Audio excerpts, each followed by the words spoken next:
ప్రభుత్వ యంత్రాంగం లోకేష్ గారి మాట, చంద్రబాబు గారి మాట విని ఇమీడియట్ గా వచ్చి ఇక్కడ ఈ కార్యక్రమం కలెక్టర్ గారి సదస్సులో ఈ విధంగా జరగటం వలన సమస్యలు ఇమీడియట్ గా సాల్వ్ అయిపోతాయి. కోర్టుల చుట్టూతో తిరిగే పని ఉండదు.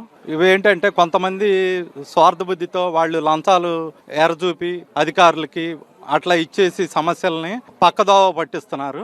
మెయిన్ చిన్న రైతు, చదువు రాని రైతులు అక్కడ దాకా కోర్టు గుమ్మాల దాకా ఎక్కలేక అణిగిమణిగిపోతున్నారు. ఇక్కడ వీళ్ళు కొంతమంది స్వార్థపరులు మట్టుకి ఎంజాయ్ చేస్తున్నారు. ఇది ఇట్లా పెట్టడం వలన సమస్య అందరికీ జనాల మధ్యలో తెలిసిపోవటం వలన ఎవరు తప్పు చేస్తున్నారో భయపడే ఇది కూడా ఉంటది. తప్పు చేసేవాడు నెక్స్ట్ ఇది చేస్తే అమ్మో నన్ను నలుగురిలో బదనాం చేస్తారని ఒక భయంతో ఇంకా ఫర్దర్ గా తప్పు జరగకుండా కూడా ఉంటుంది. ఇది ఎవ్రీ 6 months ఒకసారి పెట్టమని నేను కోరుతున్నాను. ఎలా ఉంది కూటమి ప్రభుత్వం పనితీరు ఎలా ఉంది? మాకు పనితీరు లోకేష్ గారి పనితీరు చాలా బాగుంది. మాకు ప్రతిదీ ప్రజా దర్బార్ రెస్పాన్స్ బాగుంది. చాలా ప్రతి విషయంలో కూడా ఆయన రెస్పాన్స్ బాగుంది. పెద్దవాళ్ళ ముందు కూడా చాలా గౌరవించి మాట్లాడటం, సమస్యను ఇమీడియట్ గా సాల్వ్ చేసే విధంగా ఒత్తిడి తేవటం, అవసరమైతే ఆర్ఐని కూడా సస్పెండ్ చేశారు. మంగళగిరి ఆర్ఐని కూడా దానికి సమస్యకు అదే ఉదాహరణ. ఇమీడియట్ గా రైతులు ప్రాబ్లం తీసుకెళ్ళినప్పుడు తప్పు కనపడంగానే ఆర్ఐని సస్పెండ్ చేశారు. నాకు చాలా నచ్చింది అది.